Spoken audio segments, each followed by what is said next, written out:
The test is in 4 parts: Part 1, Part 2, Part 3, and Part 4. Now look at Part 1. Part 1. A campus radio station is going to be in action. An interviewer is interviewing a man from the university for the survey. Listen to the conversation between them and circle the best answer from A, B, or C for questions 1 to 4. You now have some time to read questions 1 to 4.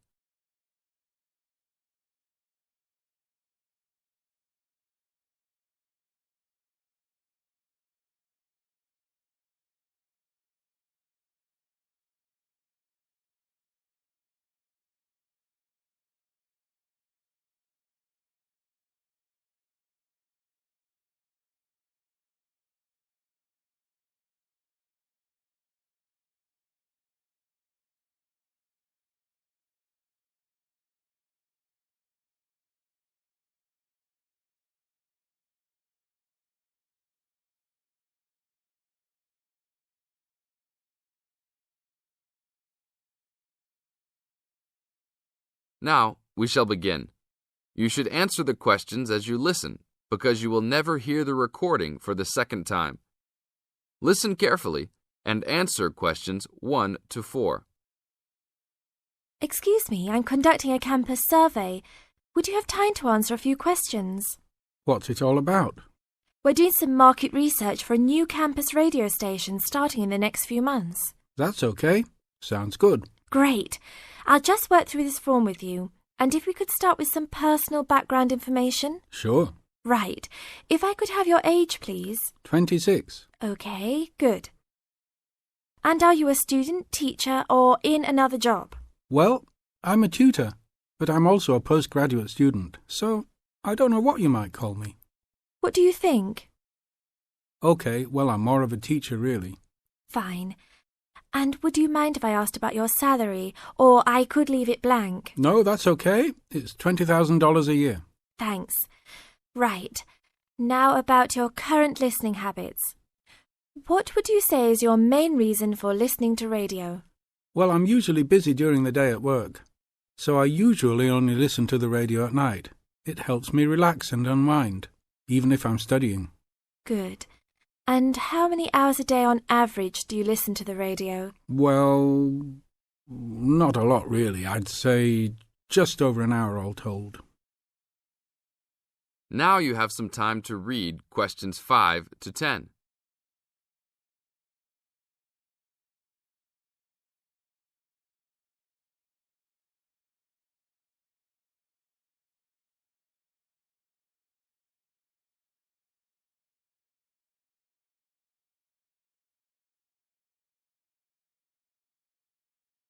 Now listen to the second part of the interview and answer questions 5 to 10. So, what are the 2 main times of the day that you listen to the radio?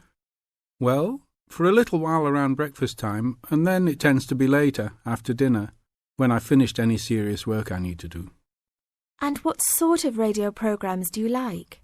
I like the news, but I also like classical music. It helps me to relax. Fine.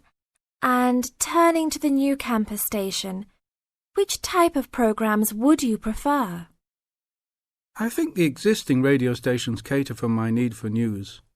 So I'd like to see programs about local information, providing a service to the campus community. And in the same vein, perhaps more for academic viewers, some lectures or relevant programs. I see. And if you had to give the new director some specific advice when they set up the station, what would you tell them?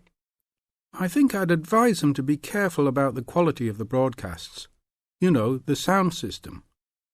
There are a lot of radio stations, and people can change their loyalty quickly if it doesn't meet their needs. I think they should do more of these kinds of interview too, talking with existing and potential customers. Oh, I'm pleased you think it's useful. Certainly, yeah. Good. Now, this station will not be fully funded by the university. So how often do you think it is tolerable to have adverts? I think, well, out of that list, I'd say every quarter of an hour. Of course, that's providing they don't last for 10 minutes each time. Oh, quite. And are you interested in attending any of the special promotions for the new station? Yes, I'd be happy to, as long as they're held on the campus or nearby. OK, I'll note that down. And finally, may we put you on our mailing list? Well, I'd prefer not, except for the information about the promotions you just mentioned. OK. Can I have your name and address? Of course. I have a card I can give you. Oh, great. And thanks a lot for your time, and we look forward to seeing you. Yeah, sure. Thanks. That is the end of part 1. You now have half a minute to check your answers.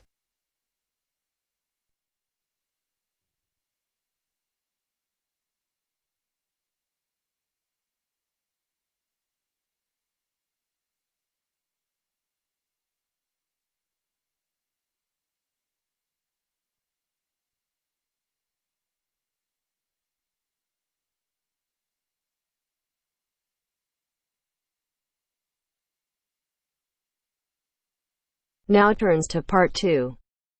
Part 2. You will hear part of a talk about attending a science festival. First, you have some time to look at questions 11 to 16.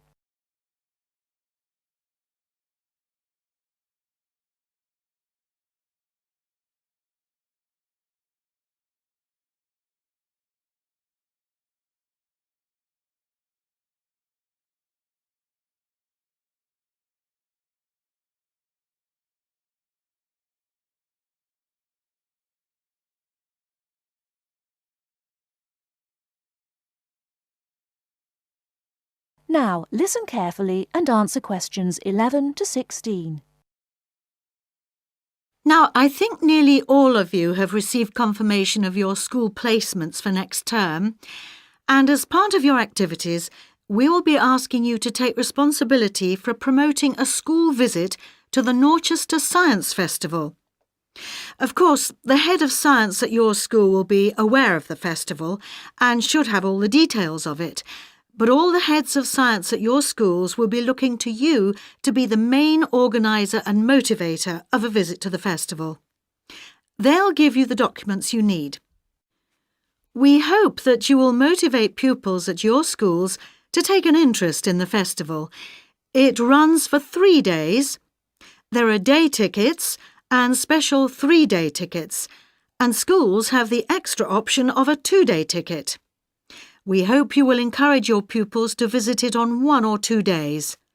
But most important of all, we hope you will use the festival to generate a lively interest in science that will last all year round and provide the school with a lasting benefit. This will, with luck, lead to improved examination results in science subjects. And let's not forget, we hope your pupils will have a lot of fun too. Needless to say, your performance in achieving these aims will count towards your final exam grade at the end of the year. Now, let me just say a few words on why a science festival. Science is part of our everyday world in a way that is different now from before. Of course, we're used to having the benefit of scientific inventions. We are used to the aeroplane, the motor car, the space rocket, and so on. But now we live in a truly scientific age, which means one where inventions and improvements are matters of routine rather than occasional and unusual events. We have become a really scientific society. Yet we find that we are failing to interest and enthuse the young in this. Fewer young people are choosing to study science at school after the age of 16, and even fewer at university. As a result, we have fewer teachers coming into schools to teach science. And many science teachers are not teaching their specialism. For example, I know of several cases where maths is being taught by biologists and chemistry is being taught by physicists. We urgently need another 3,000 science teachers in England at least. That's why we look to you, the science teachers who are starting off your careers, to inject enthusiasm and wonder into the study of science, and we hope the Norchester Festival will help you to do this.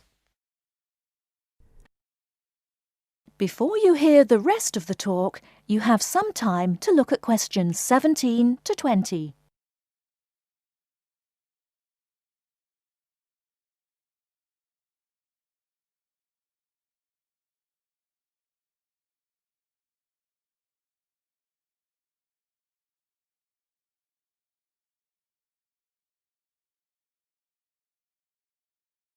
Now listen and answer questions 17 to 20. Now, enough of the background. What about the festival? There are 3 main venues where the festival events take place. These are the Millennium Library, the Town Hall, not the Town Hall itself but the Town Hall Conference Centre, and the Norchester Theatre. Now, when you are planning your visits, remember that many of the activities for younger pupils will be at the Millennium Library, and the secondary school pupils may find more to interest them in the Conference Centre. Now, just so that you have some immediate information, I'd like to mention a few of the events that are taking place this year. One event of special interest to people living in this area is called Waterworld.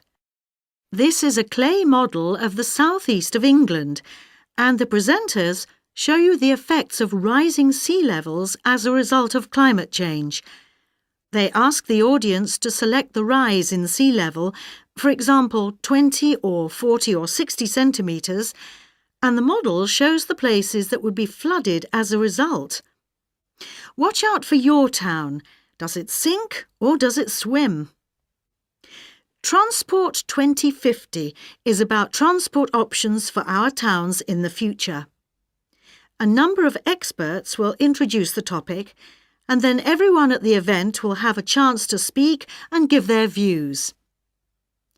Science in a Suitcase is a comedy act by 2 scientists who do crazy experiments and sing songs and play the clown to large audiences every afternoon. I'm particularly looking forward to that one, which should be entertaining.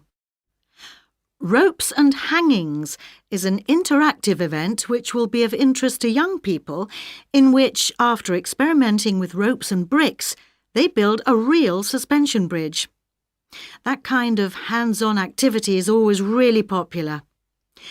And, appealing to a different audience, there is Paper and Time, in which some experts will be showing us the techniques they use for the conservation of ancient books and manuscripts. This will obviously not be for everybody, but it should be interesting just to see how they do it. Now, let's move on to tickets and transport to the festival. That is the end of part 2. You now have half a minute to check your answers.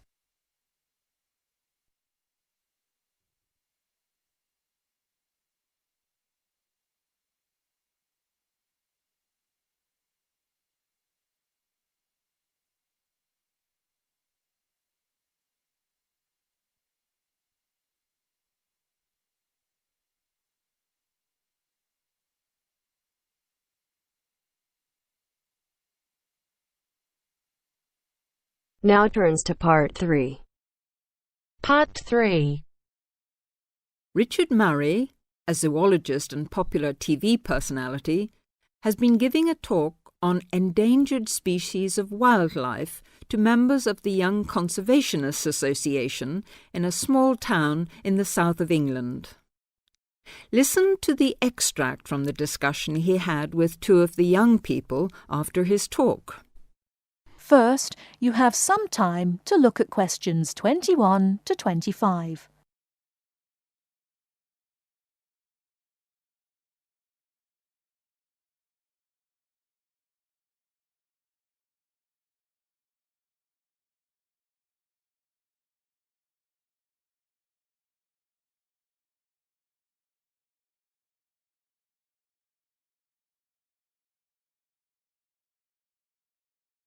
Now listen carefully and answer questions 21 to 25. What would you say, Mr. Murray, are the main reasons that so much of our wildlife will have died out by the end of the next few decades? Well, Tony, we can't, of course, rule out the effect of urbanization due to the spread of population. But apart from that, I believe there are two reasons which, in a way, are like the opposite ends of a piece of string. If you tie a knot in that piece of string, you end up with a circle, and whichever way you go round, it's going to turn out to be the same. I don't think I quite get that, Mr. Murray. Well, let's put it another way. It's rather like a film. You've got the good guys and the bad guys. They're pulling in opposite directions, but when it comes to the final showdown, it's hard to make out which is which. What are your two reasons, Mr. Murray? I call them greed and caring. Greed and caring? Yes, I know they don't seem to have much to do with one another, but think about it. The motive of greed is pretty obvious. In the course of the next few months, thousands of baby seals will be bludgeoned to death before they're even weaned from their mothers. What for? For the sale of their skins at inflated prices to please the vanity of a few and line the pockets of the killers. Crocodiles will be slaughtered to provide shoes and handbags for the rich. Gorillas, tigers, leopards and rhinos will be hunted for senseless sport or poached in defiance of regulations. Their skins, their horns, and their magnificent heads will be used as trophies to decorate someone's living room floor or walls. That's terrible. Yes, but it's not all. The whale, probably the most impressive and certainly one of the most intelligent sea mammals in creation, will be cruelly hunted and harpooned to make more money for the profiteers. The dolphin, the sailor's friend, will be indiscriminately battered to death at so much a head on the grounds that it is taking away the livelihood of a few fishermen by consuming the fish in its natural habitat. But surely, Mr. Murray, we do have to keep warm. We need whale oil and ambergris. Fishermen have to make a living. Part of what you say is true, of course, Tony, but we shall have to enforce far stricter controls if future generations are not to find themselves in a world devoid of wildlife as we know it. Well, I see what you mean about fur coats and crocodile handbags, Mr. Murray, but I don't understand what you mean by caring. That can't be bad, surely. I mean, I thought we were supposed to be living in a caring society. Well, so we do, in a way. The trouble is, there are so many well-intentioned people who start out with the best possible motives of trying to protect or immunize us from this, that, or the other in the most effective way, at the quickest possible rate. But in their enthusiasm, they lose sight of the long-term consequences. It's only very gradually that the danger to other forms of life, including humans, comes out. Not to say leaks out, and by that time it'll probably be too late to do much about it. Take insecticides, for instance. But Before you hear the rest of the talk, you have some time to look at questions 26 to 30.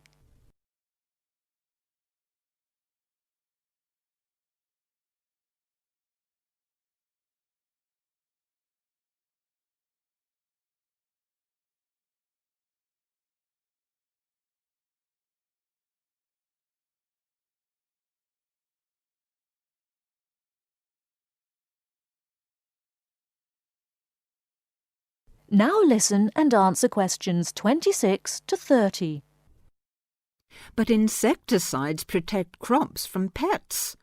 They destroy disease-carrying mites and creepy crawlies like cockroaches. True, but nature has a way of developing her own immunity against insecticides and other pest controls, with the result that the biologists are driven to inventing stronger and stronger compounds, which, though they may annihilate the pest, nevertheless permeate the environment, are assimilated by plant and animal life, and become absorbed by the soil. Countless innocent creatures, the beaver or the mole, for example, are performing a useful task in the natural control.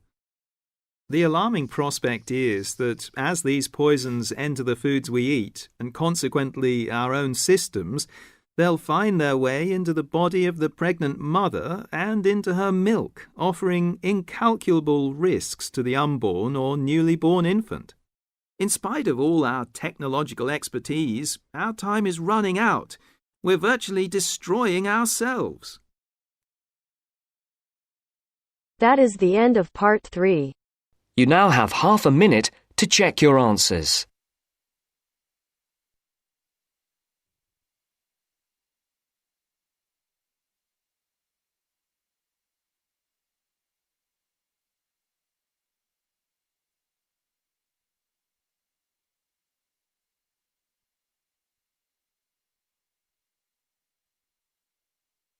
Now turns to part 4. Part 4. You are going to hear a talk given by Jim Allen. He is going to share some of his findings of his research. Now you have some time to look at questions 31 to 40.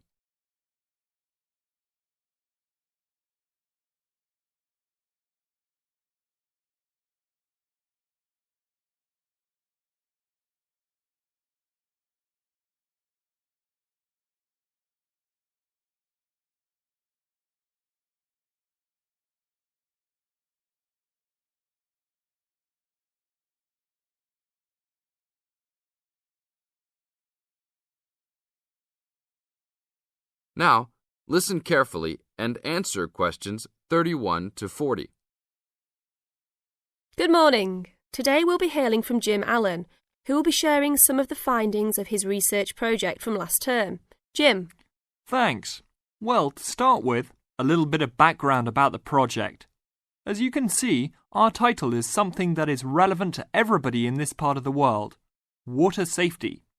These days, there's a lot more to water safety because of the increasing number and range of boats and other things people use on public waterways. I'd become interested through reports on radio about the number of incidents involving small powerboats and individual watercraft such as jet skis. It seemed to me that because these craft were essentially recreational and didn't require licenses to use, there was very little opportunity to influence the users towards being safety conscious. So, I decided to make this the focus of the project. For the research, we mainly relied upon talking to people, asking them questions in preference to using a written questionnaire. We interviewed a wide range of people at a number of popular swimming locations over 2 consecutive weekends and asked them what they'd observed or experienced themselves. The respondents were both male and female, but the men were just slightly in the majority. We were pleased with their willingness to talk about the subject, and all told, interviewed 145 people over the 2 weekends. So, what were the findings? As you can see, 86% of people reported having had some type of problem.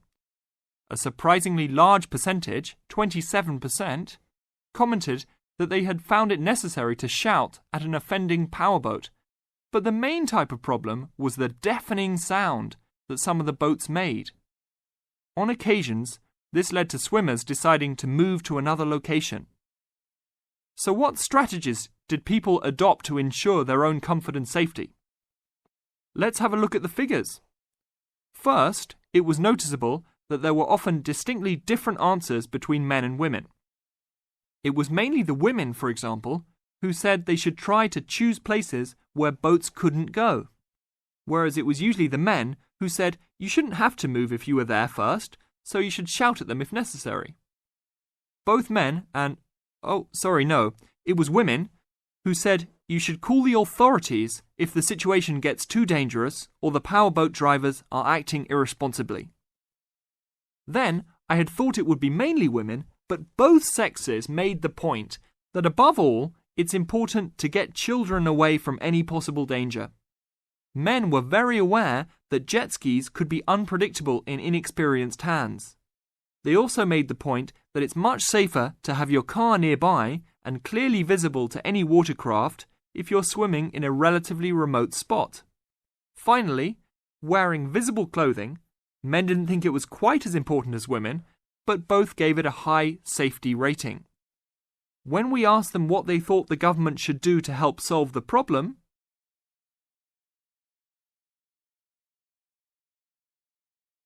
that is the end of part 4. You now have half a minute to check your answers.